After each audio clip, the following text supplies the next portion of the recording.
It is almost hard to believe, but we are once again talking about a deadly school shooting at an elementary school. And once again, parents are faced with the difficult task of talking about this kind of violence with their kids. So here with some advice on that, Dr. Chase Samsel, a child psychiatrist at Boston Children's Hospital. And doctor, it's a horrific thing to talk about.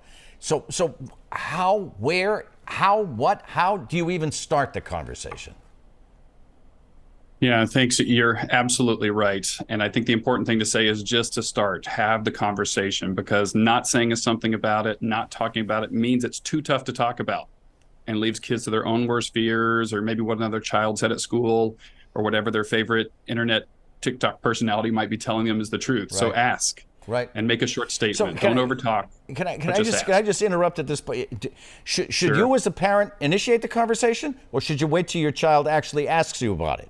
Good question. Definitely initiate. Definitely initiate. Okay. Right. Yeah. Find a time that you know that's going to be good to talk with your kids. Maybe that's a ride home or around dinner time or a daily phone call, but ask in a short statement. You know, what have you heard? Did you hear about the shooting today? Don't overtalk. Just keep it really short to hear what your kids know or feel, and encourage them to ask questions. Hear what they're really thinking, not what you're worried they're thinking. We've heard others say, it's so important to make sure, of course, to make sure our kids feel safe. So when incidents like this are happening, how do you do that? Is there something more than words might help? And the truth is, at this point, you say have the conversation, no matter what. But do you have to have that conversation if it's something that's not even on their radar at this moment? If it didn't happen here, I don't know. You're the expert, not me.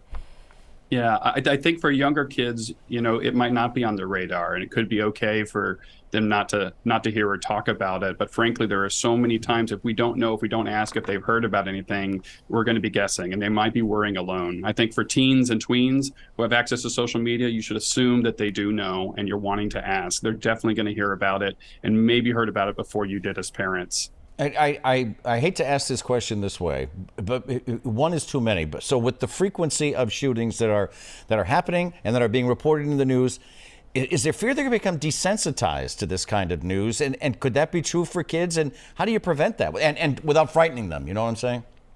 Yeah, it's a hard push-pull. Are they going to be desensitized or too sensitive to it?